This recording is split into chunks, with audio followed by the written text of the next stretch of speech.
Fala galera, hoje nós se encontramos aqui em mais uma videoaula para vocês. E hoje a aula vai ser sobre tecido conjuntivo. Já parou para pensar por que o nome conjuntivo? Pois é, conjuntivo lembra um conjunto de tecidos que tem uma característica em comum, abundância em matriz extracelular. Pois é, esse conjunto de tecidos está espalhado pelo nosso corpo. É aquele que preenche o espaço entre os músculos, está presente lá nas articulações, forma os ossos e também aquele que forma o nosso sangue. Pois é, e não para por aí não, ele também atua no sistema imunológico. Então, lápis e um caderno na mão, tá aí mais uma videoaula, roda a vinheta.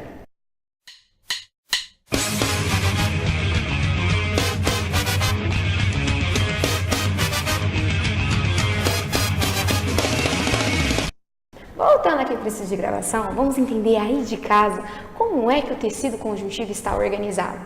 Pois é, antes da vinheta, vocês viram que o tecido conjuntivo é aquele organizado em um conjunto de tecidos espalhado pelo nosso corpo e tem como função sustentação, principalmente porque vocês vão ver que o tecido ósseo faz parte do tecido conjuntivo.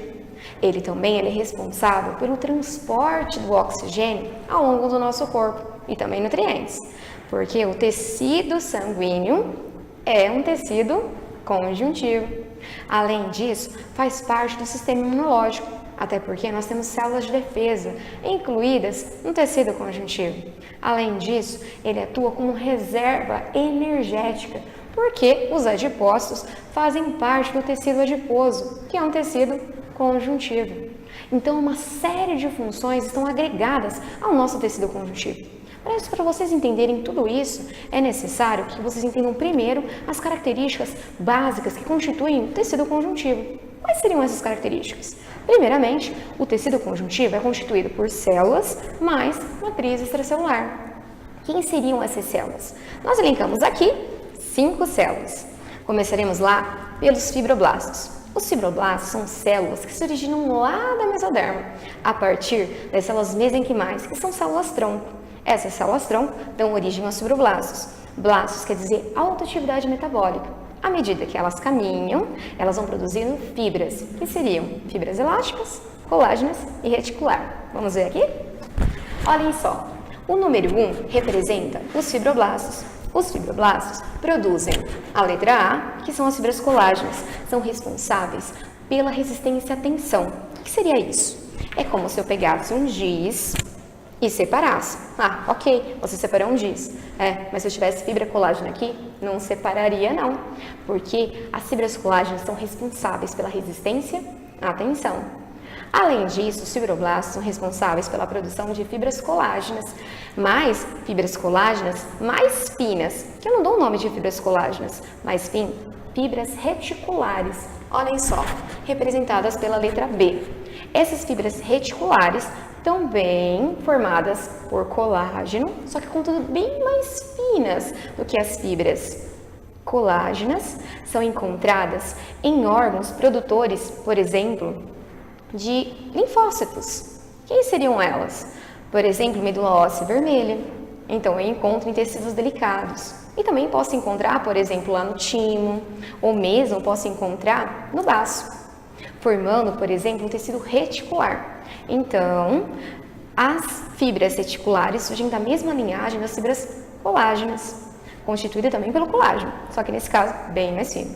Além disso, produz também as fibras das fibras colágenas e as fibras reticulares produzem as fibras elásticas, responsáveis pela elasticidade, representada aqui, em amarelo. Essas fibras elásticas são constituídas pela proteína elastina, juntos aí com uma glicoproteína chamada de fibrilina. Bem, essas proteínas, pelo próprio nome já diz, dá elasticidade ao nosso tecido. Para vocês terem uma ideia, as fibras elásticas podem dar uma elasticidade ao tecido de cerca de 150% no seu tamanho original.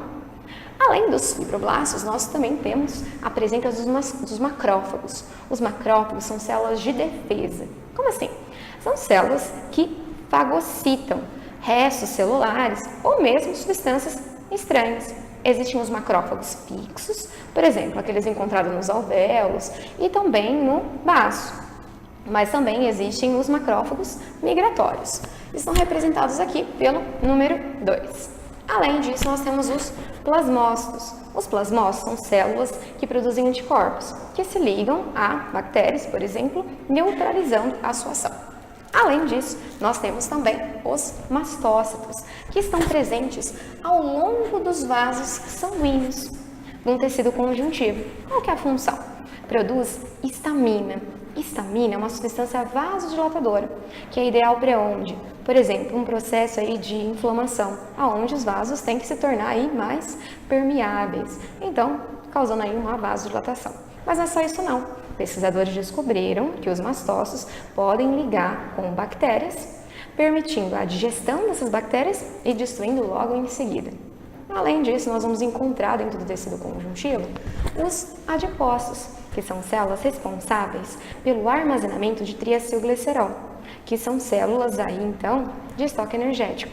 Além disso, essas células aí podem ser encontradas lá na hipoderme em volta de alguns órgãos, funcionando como isolante térmico, por exemplo, em volta do coração e mesmo dos rins.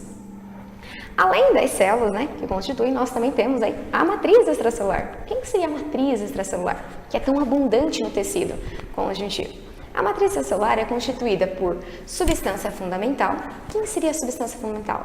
A substância fundamental é aquela estrutura que fica entre as células e as fibras que já foram ditas. É responsável aí pela sustentação das células e também permitir a migração, a proliferação das células e também facilitar aí, um meio de facilitar as trocas entre os capilares e as células. Além disso, é a substância que vai dar as características aí ao tecido. Como o tecido ele pode ser líquido, como o sangue, ele pode ser semilíquido, ele pode ser gelatinoso ou ele pode também ser calcificado, como o tecido ósseo.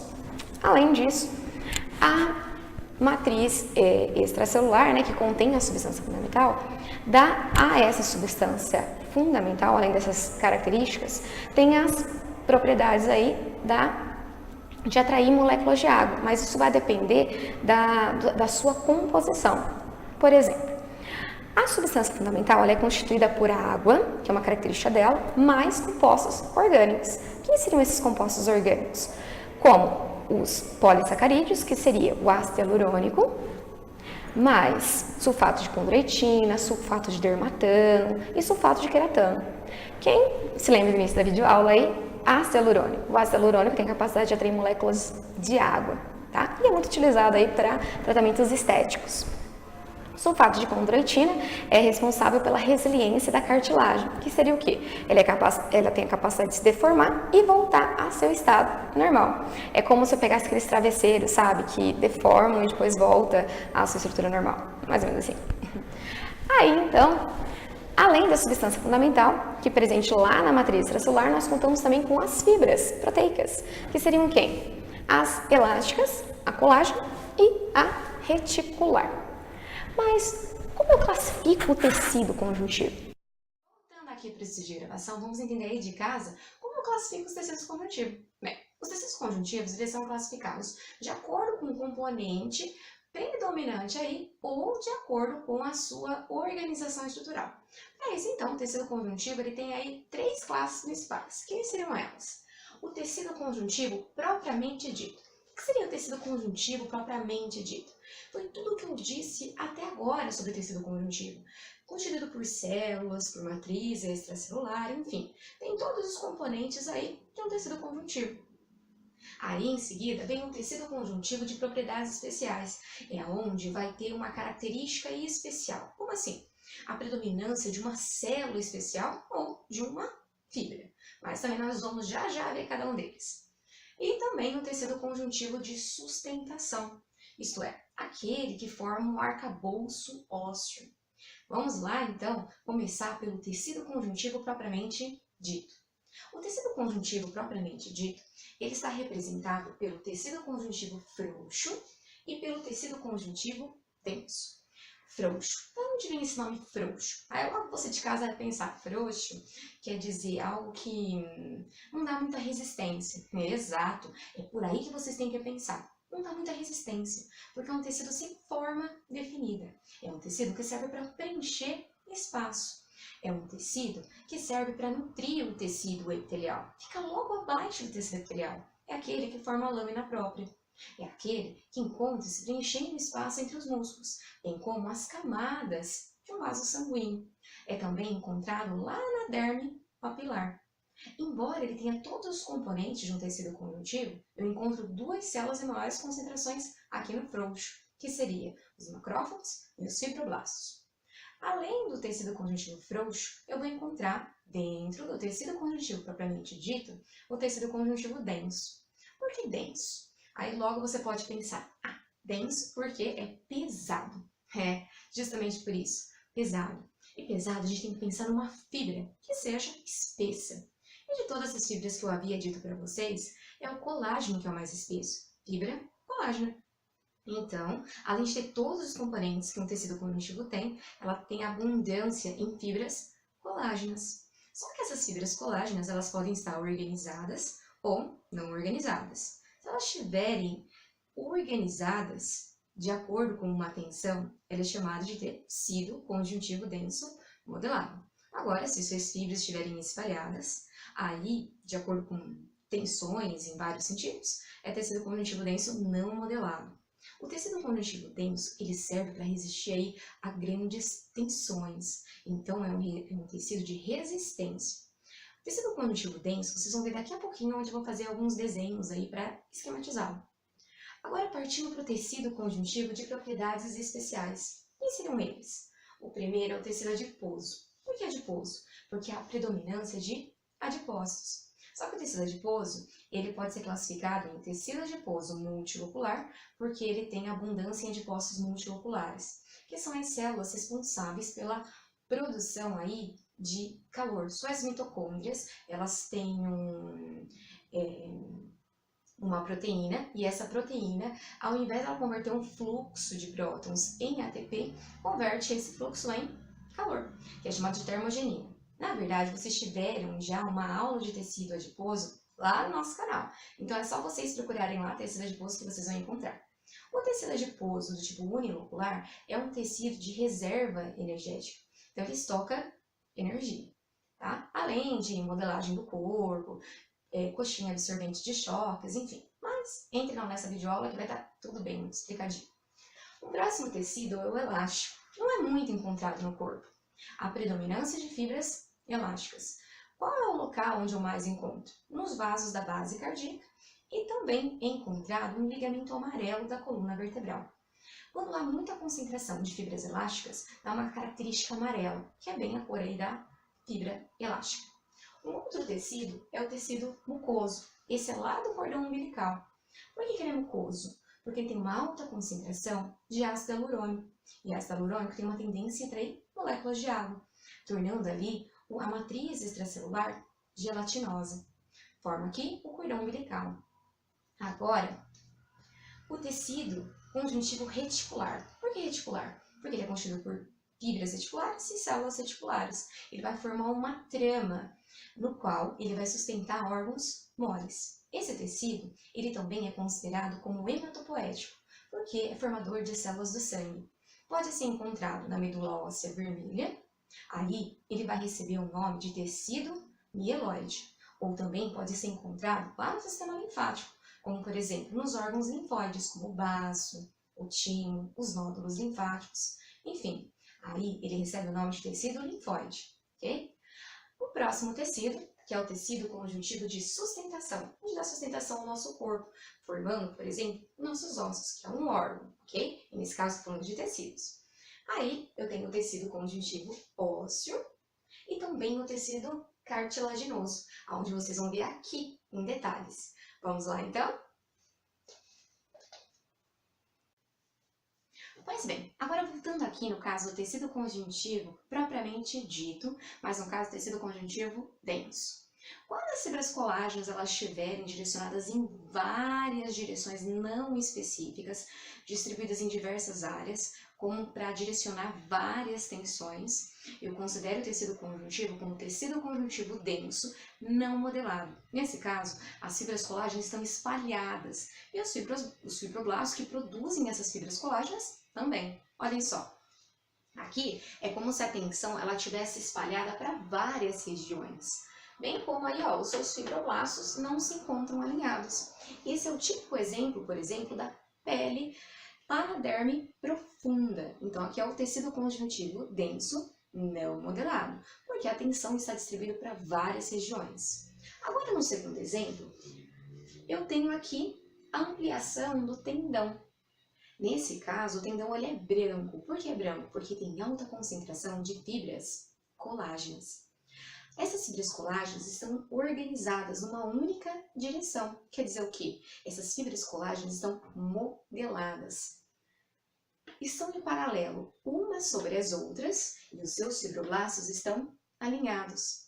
Por que isso? Porque nesse caso a tensão tem que ser direcionada para aquele osso, para fazer um determinado movimento. É diferente quando a tensão ela é espalhada, como no caso da pele, lá na derme profunda. Aqui não, tem que ser unidirecional. Portanto, as fibras colágenas se modelam de acordo com a direção. Por isso, nesse caso, eu dou o nome de tecido conjuntivo denso modelado, encontrado nos tendões. Vamos para o próximo exemplo, que seria, então, como organizado um tecido ósseo. E aí, na sequência, um tecido cartilaginoso. Vamos lá? Bem, já o tecido ósseo ele pode ser classificado de duas formas. Ou tecido ósseo esponjoso ou tecido ósseo compacto. Então, no caso aqui, o tecido ósseo compacto, ele vai se organizar em formato de ósteo. Já o tecido ósseo esponjoso, ele se organiza em formato trabecular. Ele não tem um formato de ósteo. No caso aqui do formato compacto, a sua matriz extracelular se organiza em formato de lamelas, como de toras. E essa matriz extracelular? Ela é constituída pelos sais minerais, como cálcio e fosfato, e também é constituído pelas fibras colágenas. Os sais minerais dão resistência à compressão. Já no caso das fibras colágenas, resistência à atração, por exemplo. Tirar isso aqui, né? Eu tiro a tampinha, por exemplo.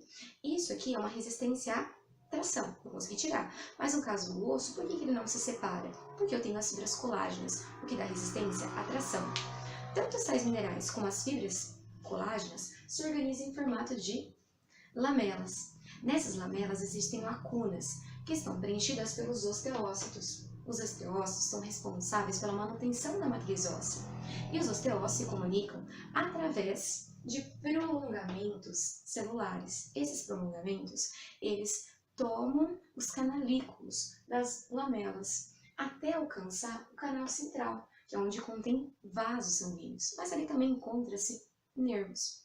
Então aqui organizou o formato de um ósteo. Um ósteo tem quatro componentes básicos, que seriam as lamelas, seria os canalículos, que é onde vão estar ali os prolongamentos, também contém os osteócitos e também o canal central, ok?